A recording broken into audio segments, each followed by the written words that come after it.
Hi there, Mary Martinez here, and one of my favorite videos to make for my members is a video that shares my progress and even my evolution in using apps. So I've already shared with you my productivity methods and my layout of Asana, but I did that back in 2022.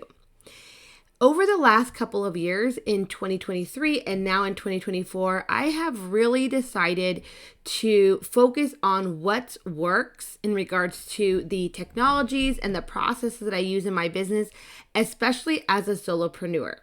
Now, the good news is I absolutely still use Asana, but I want to share with you what I use most about Asana and what I've had to simplify when it comes to this productivity tool. So as you can see here, I still love the homepage. So this is my homepage that I use to really look at my open task, look at my favorite projects that I'm working on. And I even use this little private notepad on the bottom for fun little things like my favorite emojis and other quick links. But I have actually decided to move into Notion for a full homepage experience and to save all of my links and all of my important information like contacts and even my daily journal that I use every single day to keep myself focused and moving forward. That I'll show to you in a different video. So let's stick with the Asana.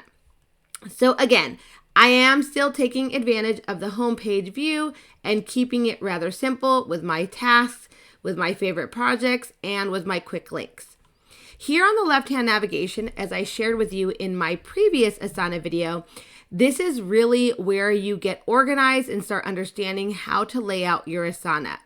Asana is a left-hand navigation technology tool, which is a beautiful thing because most applications now are based on menu bars and many of them are on the left-hand side.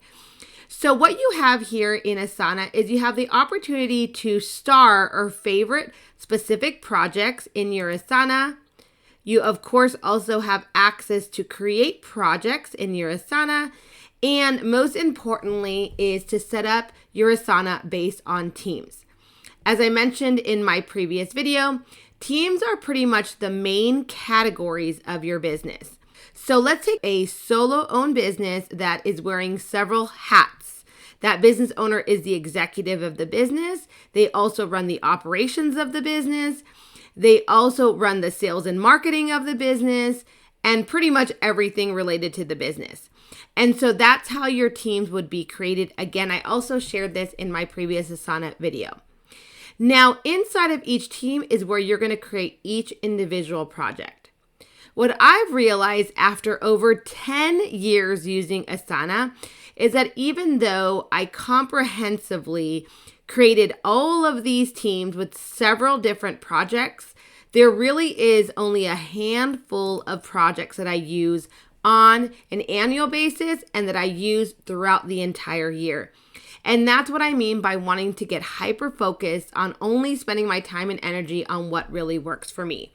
And that's what I want to share with you in this video is what has worked for me over the last decade in using this productivity tool. So what I love, number one, is this option to be able to create projects, which are basically just small databases where you can lay them out in different views. I shared with you about different views in the previous video, but the concept is that when you open up a project inside of 17 Hats, you can look at it in a different way. You can look at it as a list, which is usually the way most of us like to look at projects, but you can also look at it in this board view, in a timeline view, and other additional views. Now, based on your Asana package, your plan, you may not have all of the views or all of these features, but you'll always have the list view for sure. Next, what you do is you create tasks under each one of your project. So this is the project billing and book. So this is doing my business's billing and doing their bookkeeping on a weekly, monthly, and of course, annual basis. And what I like to do inside of my projects is I like to create a hierarchy of the different years. So for example, I can just keep on adding to this project every single year because the concept is pretty much the same. The concept of my billing in books is that I have a template that tells me what I want to do for my billing and my books every single week and every single month. Let me give you an example. Over here to the right, I just opened up what's called a task, and I have several items that I want to remember to do in my task. And so in this particular task, I want to make sure I'm doing my billing and my books every second and fourth Friday of the month. And then basically what I start doing is I start adding all of the subtasks or steps that I want to make sure I complete. And as I complete them, I basically just check those off. Now, the power in Asana specifically is that you can create a template of what you want that to look like on a monthly basis, on a weekly basis, on a daily basis. And then you basically duplicate that template, duplicate that task, and then you just move it into the category related to, let's say, a specific section, or in my case, I like to save these within the years.